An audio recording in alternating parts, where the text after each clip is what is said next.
that we know the problems that come with this issue of living together and getting married. Wow. I'm sorry. Go ahead, Mario. I think this is what we need to be truthful about. We expect in everyday life, our lives to be governed by contracts and agreements. That's from lawyers to doctors, on job contracts, temporary services, cable contracts, your cell phone contract. We're bound by contracts. So why is it that when it comes to this issue, we have a problem with the contract? So my thing is that if you want to have a contract, I know some people believe in having a particular contract where you spell out the details, but it's still a marriage. Whether you call it by another name, it's still a marriage. And so when you get that way, I'm just saying that we conduct our lives in supposedly an orderly fashion, where there is expectations from two parties. One of the shows we had a few weeks ago, we talked about covenants. It talks about breaking the covenant, not fulfilling the contract. And so if we're just going to just say, well, we can just do what we want to do, I believe anybody can do what they feel. But again, we got to ask the question. We got to answer this tonight, ask it and answer it at some point. Whether you get married or whether you have life partnerships, the expectation of each other is still the same. It's still the same. So what I saw that was most troubling to me was that people were using this argument to justify why they got a divorce. And if I'm not doing it that way anymore, as though the culprit was the license and the marriage when you ain't changed. See, the institution of marriage is perfect. It really is. It's us that's flawed. It's us that got the issues. It's us that's damaged. It's us that's flawed. It is not the institution. So whether you're a life partner or in a marriage, if you crazy, guess what? You crazy. And whether you be a life partner with somebody or not, if you're abusive, you're a liar, you're a cheater, you're deceptive, whatever you are, that's who you are. So whether you get married or whether you live together, still you fight in life partnerships, you're gonna fight in a marriage. So it really is, it's not really fair to attack the institution and make that the center of why you now want to choose a life partnership. That's my perspective tonight, is just don't let that be the reason you choose to go and do a life partnership, thinking that all of a sudden now you're going to have a successful relationship, all because you ain't got no paper and we didn't have no wedding and we doing better. Come on, don't think that way. That's going to require two people to still be mature and dedicated to commitment, period. And I want to address two things. First, the latter is that I think another thing, and we can go into more discussion a little bit later about this. I think part of it is the stigma of divorce. See, I think that there is as much of a stigma on divorce as there is on a lot of things. And so I think that what happens is people get shell shocked, right? Because the divorce was so painful. So they don't want to go through the marriage because it may not work out. So they don't want to get another divorce and so on and so forth. That's one side of it, the trauma of it and the stigma of it on the other end, when people are like, man, oh, why didn't it work? Blah, blah, blah. So in a relationship, you just pretty much say it didn't work out. And that's it. And you know, for the most part, unless you're somebody like me that, you know, I'm easy to ask, don't ask me my business, right? Everybody's not like that. Now, I want to backtrack though, Mario, to something earlier, because it also came up in the comment that the young lady posted about the legalities of it, right? So two things. One, the life partnership is still a covenant.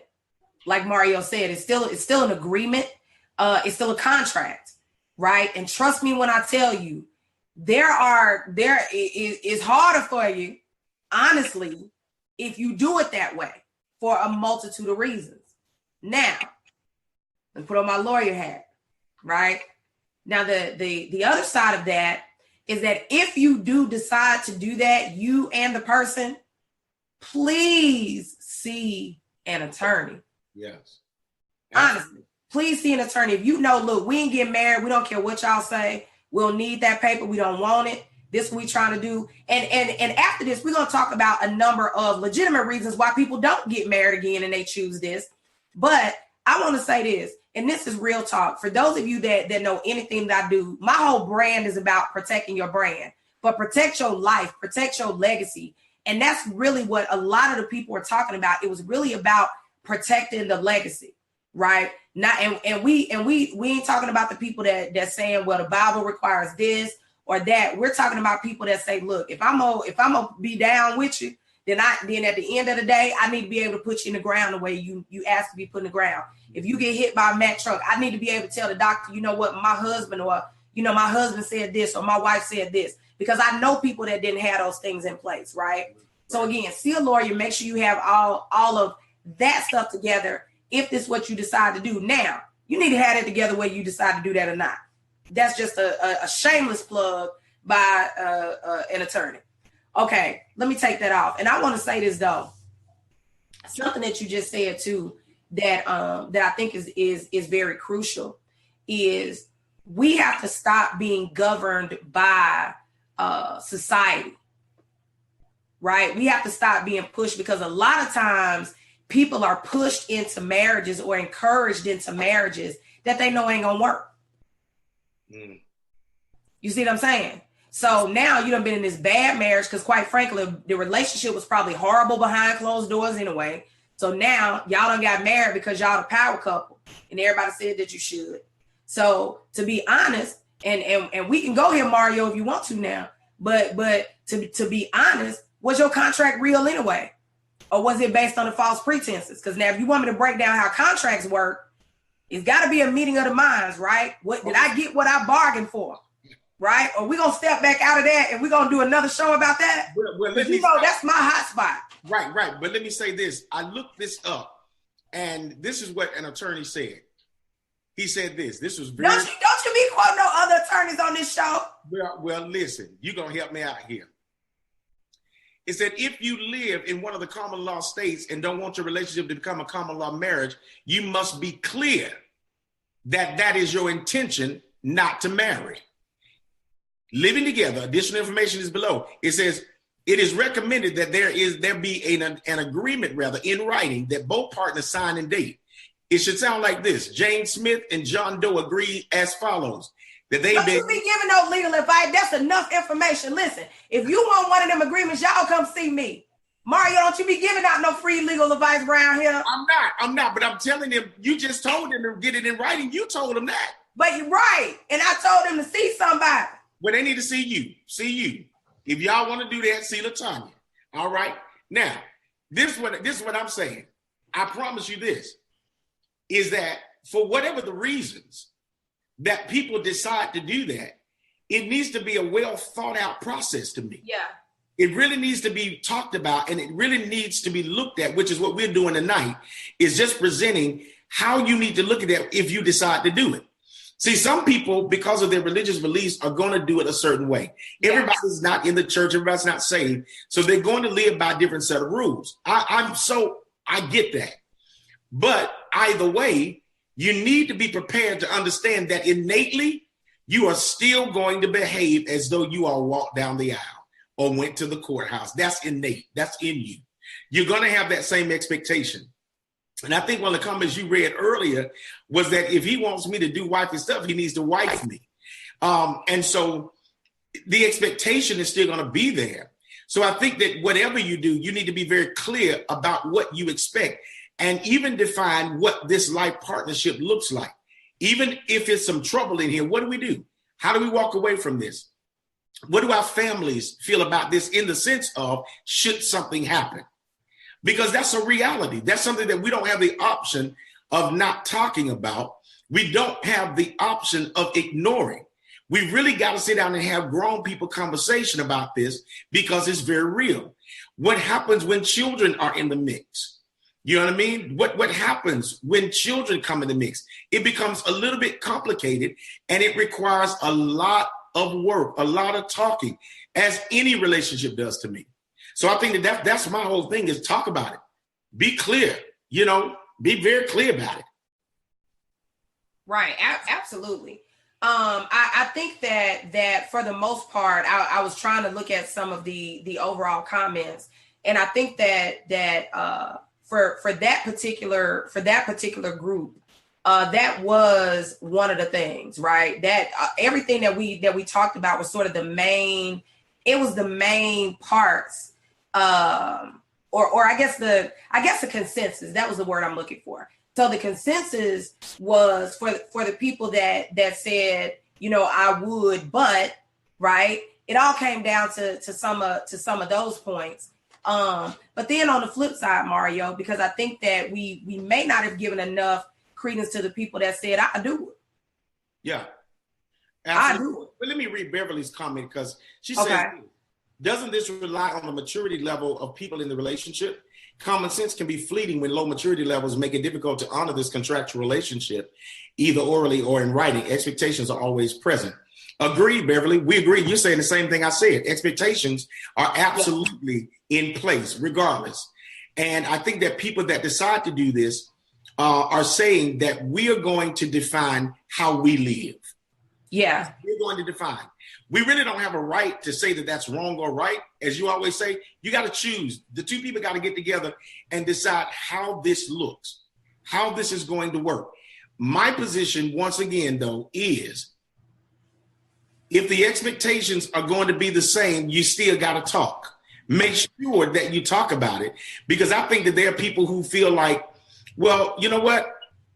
I don't have to explain why we're doing it this way, but this works for us. This is how we've decided to work this out, and this is how we're going to work. See, we haven't really done a lot of observation of those type relationships. And the ones that we have seen, we looked at them through judgmental eyes. Oh, they shacking. Oh, they living together. They in sin, or whatever we said about it. But to me, and I know this is going to sound very strange coming from a pastor, I have seen sinful married couples. See, if you want to get right down to it, I've seen people that are married that are just as sinful and low down as well diggers. Okay. But we have to observe it, and we can make this a religious conversation, but I don't want to, because once again, everybody is not in the church. So what I'm saying, though, is however you choose to live your life, you have to decide how you're going to do it and what it looks like for you. See, we can say all day long, because I'm with you, Tanya. Sometimes we know that folk that got marriage license, God didn't put them together.